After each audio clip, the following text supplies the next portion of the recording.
বিসমিল্লাহির রহমানির রহিম। আসসালামু আলাইকুম। কেমন আছেন সবাই? আপনারা নিশ্চয়ই সবাই অনেক ভালো আছেন। আমার ডেইলি কুকিং ব্লগের সর্বপ্রথম ব্লগ হলো এই ভিডিওটা। আর এটা হলো একটা ভর্তার রেসিপি। আজকে দুপুরে ভর্তা বানাইছি। আমার বোন বলেছিল যে মাছ রান্না করতে, তো আমার কাছে খেতে ভালো লাগতেছিল না, মন চাইতেছিল না যে মাছ রান্না করি। তো পরে কি করলাম, শুটকির ভর্তা বানাইলাম, ডাল রান্না করলাম, ভাত রান্না করলাম। তো বাচ্চা বলতেছে যে আম্মু রসুনের ভর্তা বানাও।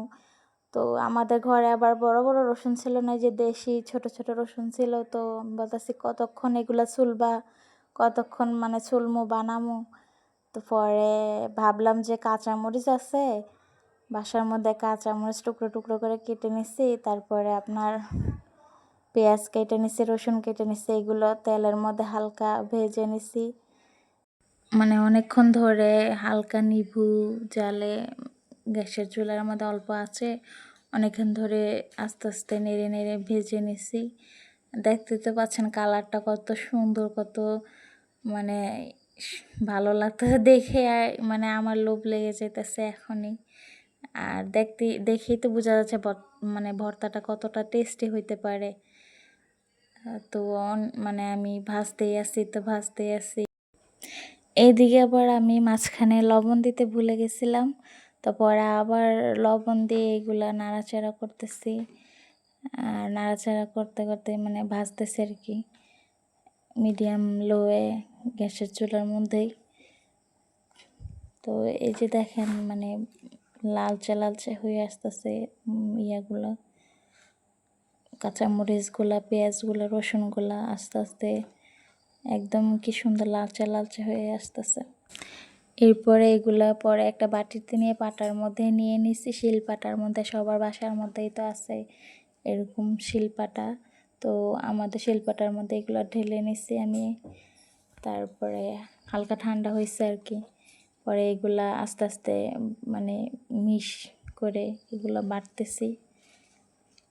এক হাতে ভিডিও করতেছি, তো আর এক হাতে বাটতেছি।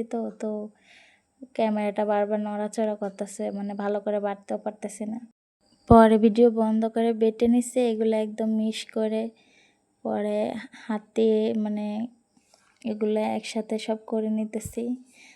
দেখতেছি না তো বাটা হাতে পিষে নিচ্ছি শিলপাটার মধ্যে। আপনারা চাইলে ব্লান্ডারও করে নিতে পারেন, ব্লান্ডারের মধ্যে করলেও এরকম এর থেকে হয়তো আরও ভালো মিশ হইতে পারে। তবে আমার কাছে পাটায় বাটা ভর্তাগুলোই বেশি সুস্বাদু লাগে, তাই আমি পাটাই বেটে নিছি।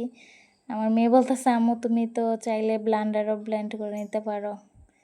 তা আমি বলতেছি না, আমি পাটার মধ্যে বেটে এগুলা বানাবো ভর্তাটা। এবার বাটিতে নিয়ে নিছে ভর্তাটা। আপনারাই দেখেন ভর্তাটা এত সুন্দর লাগতেছে। আমার বাটি দেখে আপনারা কেউ কমেন্ট করবেন না। ও মাঝখানে একটা কথা বলতে ভুলে গেছি, আমি যে প্যানটার মধ্যে এগুলা ভেজে নিচ্ছি ওইটার মধ্যে হালকা তেল ছিল। তো ওই তেলগুলোর মধ্যে এইগুলা ভেজে নিছি। তো দেখেন কালারটা কত সুন্দর আর দেখতে কতটা লোভনীয় লাগতেছে। আর ভুল ত্রুটি ক্ষমা করে দেবেন, যেহেতু নতুন ভিডিও বানাচ্ছি, আপলোড করতেছি।